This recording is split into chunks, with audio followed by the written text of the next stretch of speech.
Hello everyone, thanks for joining our webinar today, International Patenting Strategies 101. My name is Lou and I'm the Marketing Manager here at Inovia, and I'd like to welcome you today. For those of you who are new to Inovia or this is your first time joining one of our programs, welcome.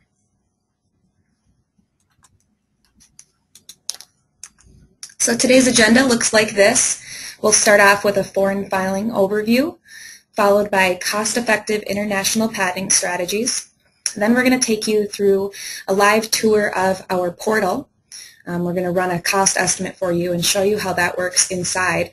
And then at the end we'll have a Q&A session. So if you have any questions throughout this program, just type those into the chat window and we'll get to them at the end.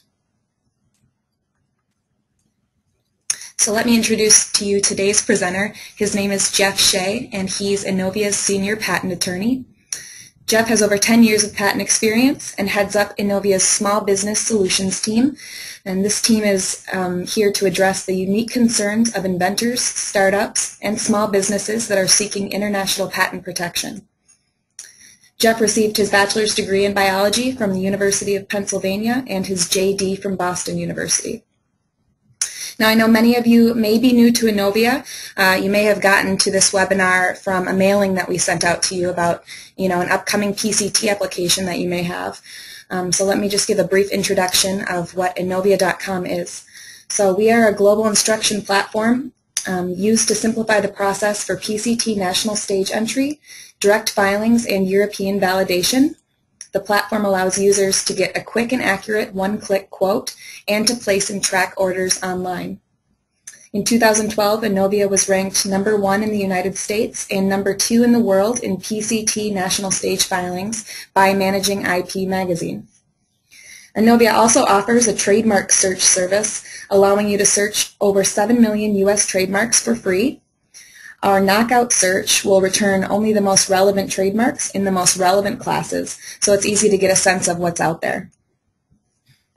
So with that, I'm going to turn this presentation over to Jeff for International Patenting Strategies 101. Great. Thank you, Lou. I'd also like to welcome everyone to today's webinar. So let's go ahead and get started with an overview of the foreign filing process. So there are two approaches to foreign filing: filing direct via the Paris Convention and filing a PCT application. Direct filing is exactly what it sounds like. The applicant files a single application into the patent office of the country in which they're seeking patent protection. Currently, there are 174 members of the Paris Convention. On the other hand, PCT stands for Patent Cooperation Treaty, and a PCT application is a unified international application for filing into the 146 PCT member countries. I'm going to focus a little bit more on the PCT process since it is a bit more complicated than direct Paris Convention filings, and PCT applications are increasing in popularity. In fact, a record number of PCT applications, over 181,000, were filed just last year. Here what we're looking at is a timeline of a direct Paris filing. On the left, we start with the filing of the priority application. For U.S. applicants, this will most likely be a U.S. provisional application, and the day it's filed is referred to as the priority date. 12 months from the priority date, the applicant needs to file a separate application claiming priority of the earlier provisional application into each jurisdiction in which patent protection is desired. One of the benefits of the Paris Convention is that any application filed at the 12-month date is treated as if it had been filed on the priority date. Next, we'll compare that with the timeline of the PCT process. Like we saw in the Paris Convention timeline, you start things off by filing a priority application. One major difference is that instead of filing a separate application into each country at the 12-month date, you can instead file a single PCT application. Then, 18 or 19 months after that, which would be 30 or 31 months from the priority date, the PCT has to enter the national stage. This is when the applicant needs to decide which countries they want to seek patent protection in. Once the application has been filed into a particular country, whether at the 12-month Paris Convention date or the 30 or 31-month PCT national stage entry date, it will be examined by the respective patent office in that jurisdiction. If you heard about this webinar through the letter and materials we sent you, then you're probably nearing a national stage deadline for your PCT application soon. So what happens after your application has been filed? As I mentioned, the application will be examined by the Patent Office in that jurisdiction. The examiner will search the prior art and can raise objections or rejections to your claims. If he does, you and your patent attorney will need to show the examiner how your invention is patentably different or amend the claim so that the prior art no longer applies. Generally speaking, most requirements for patentability are fairly similar amongst the various offices. However, countries may have certain objections or formalities unique to their jurisdiction. Once all these rejections are resolved, the patent will be allowed. Depending on where you enter the national stage, certain jurisdictions will require translation of your application into their official language. Translation quality is paramount. Your translation forms the basis of your protection rights, and you don't want to incur additional costs to fix a translation, so quality must be your primary focus from the outset. In our experience, translations prepared by anyone other than a specialist patent translator run the risk of significant deficiencies. Because patent applications involve such specialized or technical language, you want to be able to say the following about your patent translation.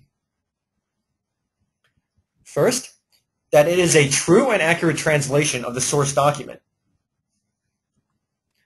The translator should also be a native speaker of the destination language. The translator also needs to be technically skilled in the relevant technology of your invention. The translation must also take into account any specialist legal language used by patent attorneys in that destination country. And the translation must also satisfy all local formatting requirements. While you certainly shouldn't skimp on your patent translations, there are ways in which you can save on translation costs. For example, you can choose to file in countries that utilize the same translation, such as Chile and Mexico. Applicants exercising this strategy can realize significant savings, though of course this overlap only covers certain country combinations. Second, you can cut costs by consolidating your translation orders with one translation provider. For example, instead of having your Japanese translations done by a company in Japan, and then your French translations done by another company in France, you can select one provider, such as Inovia, who is able to perform all your translations simultaneously. This strategy lets you leverage your volume to save on your translation costs. On another topic, Europe is a very important filing destination for many applicants. When pursuing patent protection in Europe, you need to file a single patent application with the European Patent Office. If you're filing via the Patent Cooperation Treaty, the deadline for filing into Europe is 31 months from the priority date. Because there is no unified European patent, at least not yet, there is an additional step after the patent has been granted called validation. Validation is somewhat similar to PCT national stage entry. With validation, you are selecting the individual European countries in which your patent will be enforceable in. When your patent grants, the EPO will issue what's known as the 71.3 communication. You will have 4 months after issuance of this communication to translate the claims into French and German, assuming your application was initially filed in English, as well as pay the print and grant fees. Now what we're looking at here is the timeline of the events that occur after grant. This is the validation process we're looking at here. As you can see on the left-hand side, you start things off with the issuance of the 71.3 notice. After that issuance, you have 4 months in which time to translate the claims and pay the print and grant fees to the EPO. Shortly after you've gone through these 71.3 formalities, the EPO will publish the grant of your patent in the European Patent Registry. 3 months from the date of that publication, that's the time period in which time you need to validate your application. For some countries, validation is automatic. All you really need to do is just register an address for service in that country, so the patent office there knows where to send communications. In other countries, validation process is a little bit more involved. It may require some additional fees and forms, and some countries may require translation of the claims of the granted patent or of the entire patent itself. So what happens to your patent after European validation? Once validated, there's no need to go through any further substantive prosecution in the individual European countries. Because the application was already granted by the EPO, you can view the validation step as simply registering your patent in the countries you wish to have protection in. After validation, your patent will remain in effect so long as you pay the yearly fees known as annuities or maintenance fees. So I think one thing that becomes clear quite quickly to applicants is that obtaining a patent is not a cheap undertaking. Here we have a rough outline on the lifetime costs for drafting, filing, prosecuting, and maintaining the patent. Luckily, there are online tools that can help you predict the costs of patent filing and prosecution. The first two we have listed here, IP Forecaster and Global IP Estimator, are pay services which provide estimates based on the average fee schedules of law firms in a given jurisdiction for a specific task.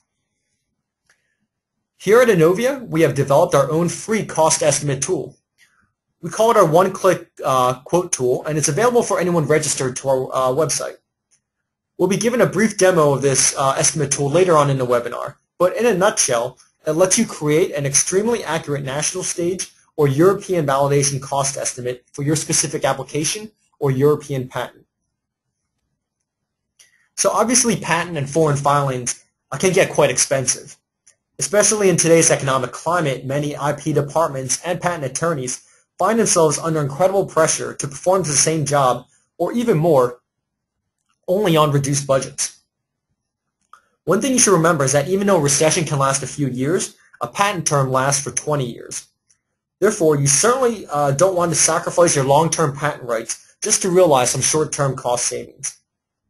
Therefore, the best strategy going forth is to find a way to reduce your foreign filing costs without simply eliminating countries.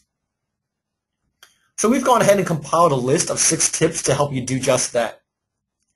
First, you can file a PCT application instead of filing direct via the Paris Convention. If you think you'll be filing into more than just 1 or 2 countries, the PCT is a more cost-efficient route. As we discussed earlier, the PCT also offers the advantage of delaying your national stage filing costs by at least 18 months from filing your PCT application. Many applicants take advantage of this time to refine the invention, research for markets, and look for licensees or buyers of their invention. The next tip is to select your countries intelligently. Not only do you need to know your invention, you need to know where it can be sold and where it can be made. With this information, you can prioritize the countries you decide to file into. Many applicants are taking a closer look at the BRIC countries, which consist of Brazil, Russia, India, and China. These countries have all increased greatly in popularity amongst patent applicants, due in part to their large consumer markets, manufacturing capabilities, and improved IP laws. Third tip, you should ace the patent application process. We certainly don't expect you to know every detail involved with foreign filing, but by having just a basic background understanding of the process, you can reduce your foreign filing costs. Knowing when deadlines are approaching and making sure to provide instructions in advance will help you avoid taking unnecessary time extensions or incurring rush charges.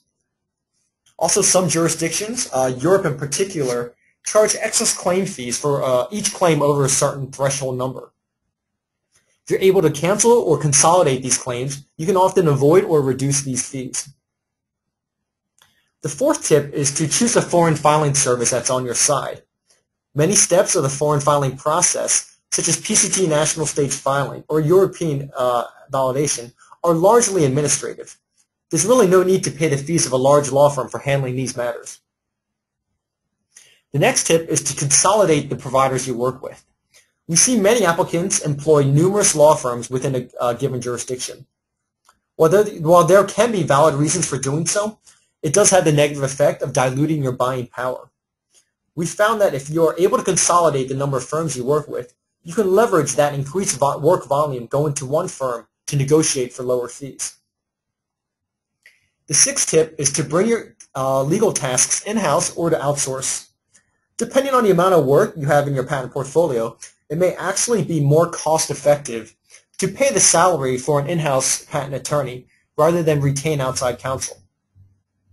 Outsourcing certain services, such as foreign filings or annuity payments, can also be an easy way to reduce your legal fees.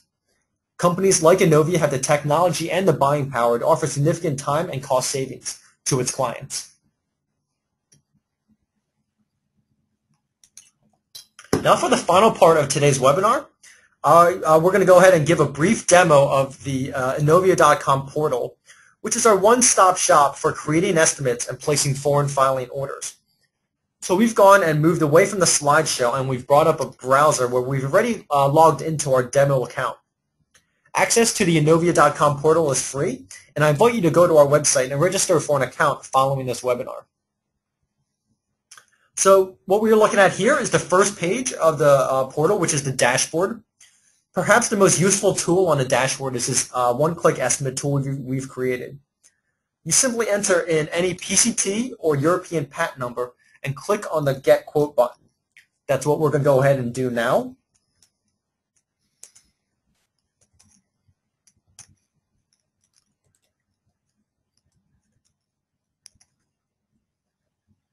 Just by clicking on the Get Quote button, what our system will do is find that specific application and pull from it the data needed to create an accurate cost estimate. So you can see here our system has pulled up the estimate, and on the left-hand side you see the bibliographic information for this particular application, and it's calculated the 30 and 31-month deadlines. You don't have to worry. As you can see here, this application is one for Intel Corporation. And just to let you know, this is all publicly available information on the WIPO database, so you don't have to worry about seeing anything that could be privileged or confidential. Over here on the right-hand side, we see the stats of this application which were used to create the estimate, such as the number of pages, word count, number of claims, things of that nature. If we scroll down a little bit further, what you see below is the cost estimate itself. The fees are broken down by country, and the cost estimate is fully customizable. It allows you to add or remove countries and adjust the number of claims. So here we're going to scroll down a little bit lower. Well, actually, Europe is actually already in this. We see Europe is already in the estimate. And as is common practice, we're going to go ahead and reduce the number of claims for Europe to 15. We just hit the Recalculate button, and a revised estimate will be produced. At the bottom of the estimate, if you scroll down a little bit further, you can see where you can print and email the estimate to yourself, as well as save it in Excel or PDF format. Sorry, we're just going to let the system kind of catch up to me. As you can see, we are revising the quote because we amended the claim number in Europe, and it's adjusted the official fees accordingly. If we scroll down to the bottom, this is where you can print or email the estimate to yourself, as well as save it in Excel or PDF format. Once you're happy with the estimate, click on the two boxes here to place your order. You'll be taken to a follow-up page where you just need to answer a few more questions regarding the order. So that's just some of the features you can find on the inovia.com portal. Again, I invite you to register for a free account so you can explore the portal on your own and see how you can use it to create your cost estimates, manage your patent portfolio, and place and track your orders. So that concludes today's webinar. I believe we do have some time for some questions, so I'm going to bring Lou back in. Sure, thanks, Jeff. We did have a few questions that came in, and if you do have any more questions, plug them into the chat window right now and we'll try to get to them. So to start, we had one question come in, Jeff. It was asking, are there any reasons why an applicant should file direct versus the PCT? Sure. So I mentioned during the webinar, it may be more cost-effective sometimes to file a PCT application versus a Paris Convention application. This is for in situations where you know that you're going to be filing into about 3 or 4 or more countries. Usually in that situation, it's more cost-efficient to file a PCT application. Obviously, the converse of that is if you know that you're only planning on filing into 1 or 2 jurisdictions, filing direct via the Paris Convention would be more cost-effective for you in those situations. Another reason for filing to via the Paris Convention is that some countries are not members of the PCT treaty.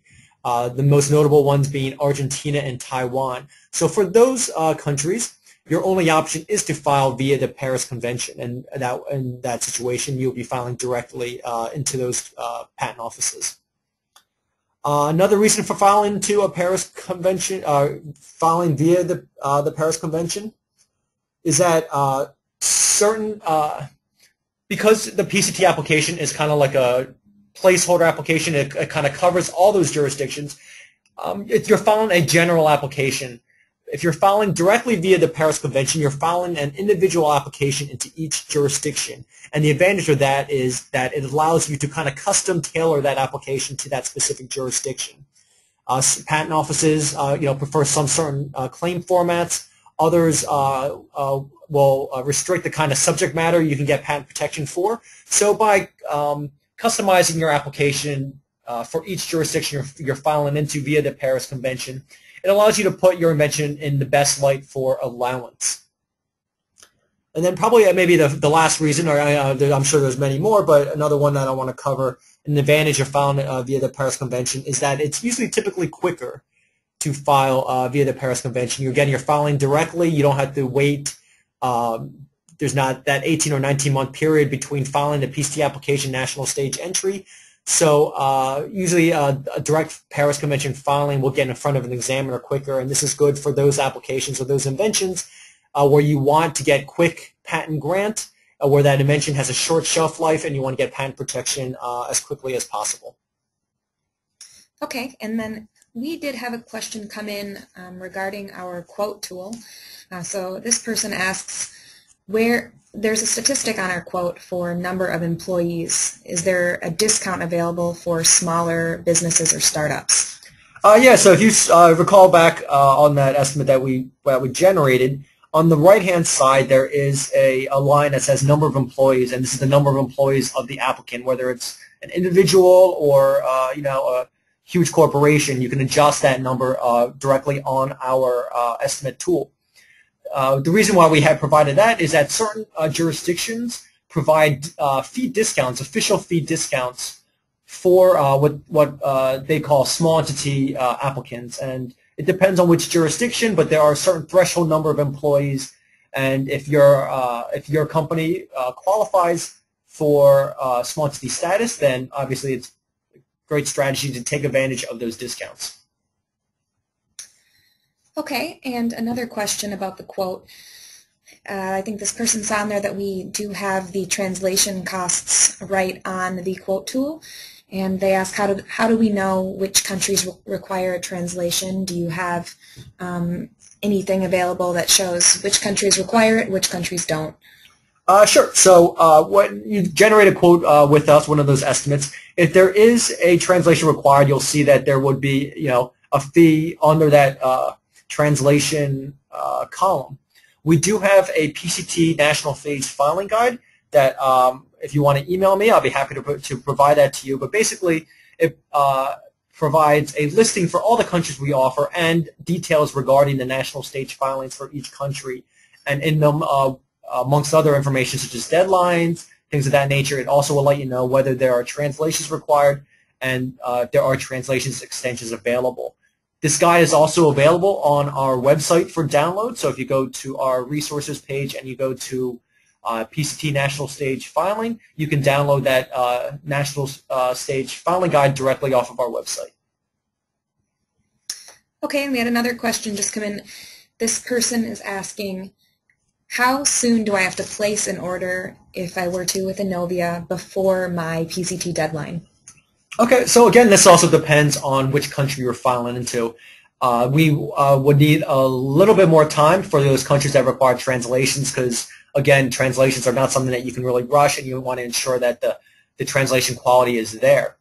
As a general kind of rule of thumb, we like to ask our clients to give us 4 weeks' notice prior to their filing deadline to place their order, to provide us with their instructions.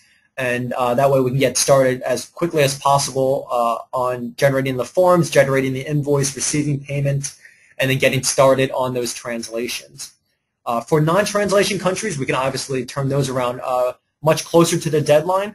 But again, we would like to prefer, just to avoid any unforeseen circumstances, 4 weeks notice. We're also realists, and we understand that, for many of our clients, decisions can't be made until the last minute, and in any such circumstance, we'll do our best to work with you. But the more, a good rule of thumb again is the more time you can provide us, the better.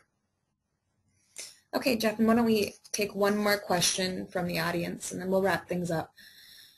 So this person asks, can I file into Europe via the PCT, or would I be filing there directly?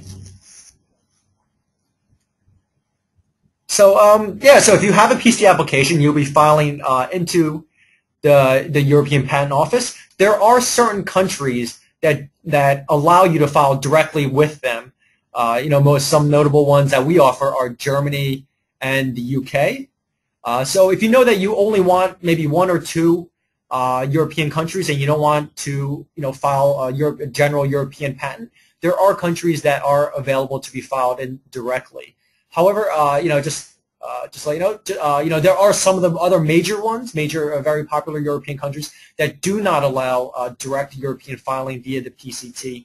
And in those situations, you would have to file via a European Patent Office filing and then later on validate into those individual countries. Okay, well, I think that does it for the webinar today. We have our contact information up on the screen. You can contact Jeff directly if you'd like. His email address is right there, as well as his phone number. We have a blog that we update regularly with resources involved around foreign patent filing. We have a lot of good resources on there for small businesses, solo inventors, entering the national stage. So I would go to the blog for that, and you can also follow us on Twitter, of course. So thank you for joining the webinar today. We host this program monthly in addition to several other webinars. So if you want to go to www.inovia.com/webinars, check out our other programs, and maybe you want to join us for one of those. So with that, we'll end things today, and thank